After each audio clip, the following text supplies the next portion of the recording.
राजन, मेरा संसार में न कोई भाई है और संसार में तुम्हारी भी कोई बहन नहीं है। आज से मैं तुम्हारी धर्म भगिनी और तुम मेरे धर्म के भ्राता बलि को आनंद हो गए। मैं आज से तुम्हारी धर्म रूपी बहन और तुम मेरे धर्म रूपी भ्राता। ये बात सुनकर राजा बलि को आनंद आया है। उसने लक्ष्मी को बंधन किया।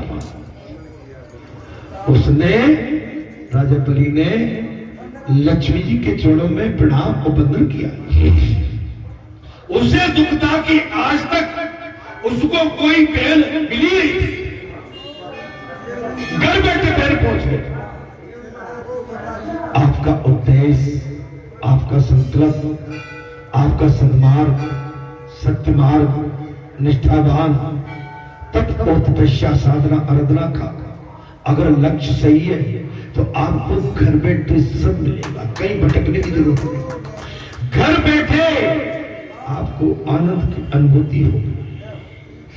लक्ष्मी जी के आगमन के साथ सभी को आनंद होगा, किंतु स्वयं लक्ष्मी माता को कोई आनंद नहीं था। सबको आनंद आ गया, लेकिन माता लक्ष्मी को कोई आनंद नहीं था। उन्हें दुख था कि उनके स्वामी हाथ में लकड़ी पकड़कर एक सामान्य चौकीदार की भांति इसके द्वार पर खड़े।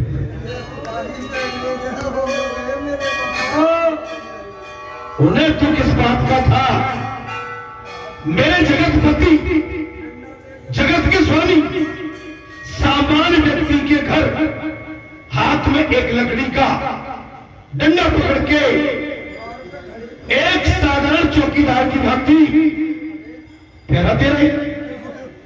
महाराज जी क्या होगा? श्रावण मास आ गया। कथा में श्रावण अभी कौन सा मास चल रहा है? श्रावण मास आया। लक्ष्मी जी ने राखी के दिन, पूर्णिमा के दिन बलि राजा से कहा, मैं आज तुम्हें राखी बांधूंगा।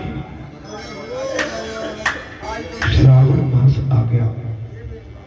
माता लक्ष्मी ने कहा, भैया पूर्णिमा के दिन मैं आपकी कलाई में राखी बांधूंगी। महाराज, बलि राजा ने कहा, राखी बंधवाकर बंधन करते हुए बलि राजा के हाथ में कलाई में राखी बांधी और बाली बोल पड़े। महाराज राखी को बंधवाकर बंधन करते हुए लक्ष्मी जी से कहा, बहन आज मुझे तुम पर कुछ देना चाहिए। आज के दिन मुझे कुछ तुम्हें देना चाहिए। जी जी जी, मैं आज मांग लूंगा, जरा भी संकोच मत कर। बहन, जो तुम्हें आज मांगना है मांगना, संकोच मत कर। लक्ष्मी बोली, मांगते हुए संकोच हो रहा है। मां लक्ष्मी बोले मुझे मांगते हुए संकोच हो रहा है। भैया बलि राजा, आज वही मांग लो जो तुम्हारे घर में न हो।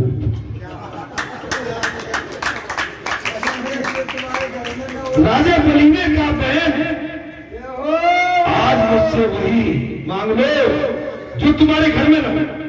लक्ष्मी जी, वैसे तो मेरे घर में सब कुछ है, किंतु एक वो नहीं है जिसके बिना मैं बेचैन हूं।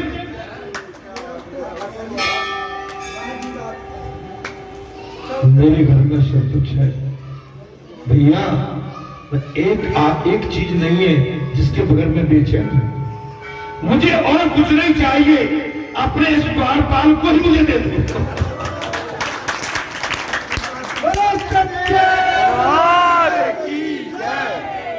मुझे और कुछ नहीं चाहिए, राखी के बंधन के दिन देना ही है, मुझे इस द्वारपाल को दे दो। तुम उन्हें मुक्त कर दो। बलि राजा, क्यों? क्या ये तुम्हारे कोई रिश्तेदार है क्या? बलि राजा ने कहा, क्यों? ये तुम्हारे कोई रिश्तेदार है क्या? लक्ष्मी जी, ये तो मेरे नारायण है।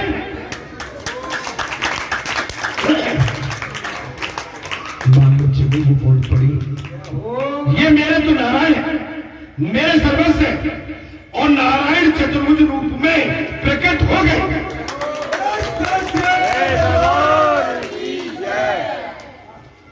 भले प्रकट पाला दीन दयाला हो गए, प्रकट हो गए। सुखदेव जी वर्णन करते हैं राजन, माता लक्ष्मी जी भगवान नारायण के साथ श्रावण शुक्ल पूर्णिमा के दिन बैकुंठ धाम से सिधारी सीधी। इसी की स्तुति में रामानुजाचार्य ग्रंथ के मंदिरों में इस दिन महाराज पाटो तक मांगने क्षमा करेंगे, मनाने की प्रणाली डाली गई है। और इस प्रकार लक्ष्मी जी के दान से, लक्ष्मी जी को जो दान दिया था वो व्रत नारायण को मुक्त किया है। अतः भगवान ब्रह्मा जी, माने भगवान कहते हैं ब्रह्मा जी, मैं जिस पर कृपा करता हूं, हे ब्रह्मा जी, मैं जिस पर कृपा करता हूं उसका पहले सब धन छीन लेता हूं। मैं जिस पर कृपा करता हूं सबसे पहले उसका धन छीन लेता हूं, क्योंकि धन से व्यक्ति अभिमानी बनता है। धन से व्यक्ति अभिमानी बनता है तथा मेरा और अन्य लोगों का भी अपमान करने लगता है। मेरा तो करता ही है और लोगों का भी अपमान करने लगता। इसी कारण से तो प्रहलाद जी ने भगवान से कहा था, मेरे पुत्र बलि को अपने इंद्रपद तथा स्वर्ग का जो भी राज दिया था वो छीनकर लक्ष्मी जी भ्रष्ट किया। उस पर बलि पर कृपा करने हेतु ही ये सारा काम मैंने किया। प्रहलाद में महाराज, प्रहलाद भी दयालु थे, भगवान भक्त से और विष्णु भक्त थे, और साफ कह दिया ये छीनकर लक्ष्मी मैंने भ्रष्ट किया, और उस पर बलि पर कृपा करने के हेतु किया गया।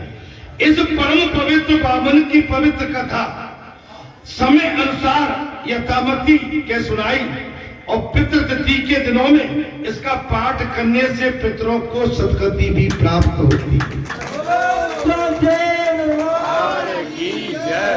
पितृपक्षों में इस कथा की व्याख्या करने से पितरों को भी सदगति प्राप्त होती है। अब शरणागति की कथा आरंभ होती है। रास लीला में जाना है।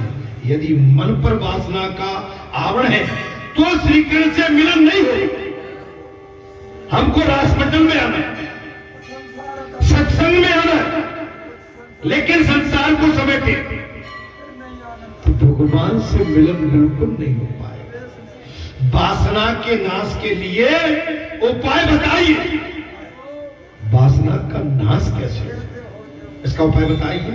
तब प्रभु ने कहा, मैं भगवान की शरण में हूं। ये कहिए, मैं साष्टांग दंडवत करके भगवान की शरण में हूं। ऐसा जिससे सतत स्मरण है वही सिद्ध पुरुष हो सकता, जो हमेशा 24 घंटे 21,600 बार जो सांस लेते हो। भगवान के चरणों में आपका अनुराग और प्रेमा भक्ति बनी रहे और शरणागत भाव बने रहे, वही महाराज सिद्ध पुरुष हो सकता है। सुखदेव वर्णन करते हैं, राजन कर्म या मत्स्य के गुण दोष परमात्मा में नहीं आते। आपका कर्म कोई भी भगवान में हमारे दोष और गुण प्रवेश नहीं कर सकते। परमात्मा को कर्म बने या मत्स्य, किंतु वे तो सदा परमात्मा के ही बने रहते। आप कहीं भी रहिए, लेकिन परमात्मा तो परमात्मा बने रहेंगे। जीव जब तक पशु का अवतार लेता है, जीव जब पशु का अवतार लेता है तो उस पशु विशेष के गुण धर्म में उसमें भी वो आ जाता है। मनुष्य से पशु, चींटी, कीड़ा, भाई जब कण कण में 24 लाख योनियों में भगवान है तो भगवान के स्वरूप को तो देखिए। आपके हमारे कारण हम मानव शरीर धारण करके बैठे हैं, लेकिन हम कुकर्म करें, अधर्म करें, अनिति करें, पापाचार दुराचार करें, तो दुराचार पापाचार के बाद हम इस योनि में अभी भगवान हमारे इस शरीर के अंदर है। जब शरीर को छोड़ के अगर किसी नीच योनि में जाए तो भगवान को हमारे कुकर्मों के कारण कितनी वेदना और कितने कष्ट भोगना पड़ती है कि भगवान को हमारी उस योनि में जाने पर भगवान को नरक में जाना। आप सोचिए, आप कोई ऐसा उपाय करिए कि हमारे कुकर्मों के माध्यम से हमारे भगवान को पीड़ा न, हमारे माता पिता को पीड़ा न, हमारे पुरखों को पीड़ा न, हमारे कुकर्म, अधर्म, अनीति, व्यभिचारता, इनमें पड़ के अगर हमने भगवान को पीड़ा दी तो समझ लो भगवान तुम्हें 84 लाख योनियों में ऐसा नचाएगा, इतना पकाएगा कि पक पक के पागल हो जाएगा। और इस मानव योनि के लिए तरसो, बड़े भाग मानुष बन। महाराज शब मम, शब मेरे है, प्रिय मम सब प्रिय है, शब मम प्रिय मम सब उपजाए, मैंने सबको पैदा किया, लेकिन सबसे अधिक मनुष्य, सबसे अधिक प्रिय मुझे मनुष्य लगता है। हे मानव, इस योनि को ऐसे ही व्यर्थ में गंवा मत दिया। एक बार वे नदी में जल तर्पण कर रहे थे और ऋषि तर्पण से महाराज बुद्धि, ऋषि तर्पण से बुद्धि शुद्ध होती है। और भारत धर्मपरायण देश है, हमारा भारत धर्मपरायण देश है। ऋषियों का स्मरण करके और करने से दिव्य संस्कार हमारे हृदय में अवतीर्ण होते हैं। और आज तो शिक्षा के धर्म का कोई स्थान है ही नहीं। हमारे जो वेद, शास्त्र, नीति और जो बने, माने हमारा भारत देश पवित्र है, महान है, धर्मपरायण है। इस पर ऋषियों के जन्म हुए, भगवान के अवतार हुए। आप समझिए महाराज, ये तपो धरती है। भारत देश की धरती को भारत माता कहते हैं। माता क्या, इसकी वंदना करते हैं, इसकी पूजा करते हैं।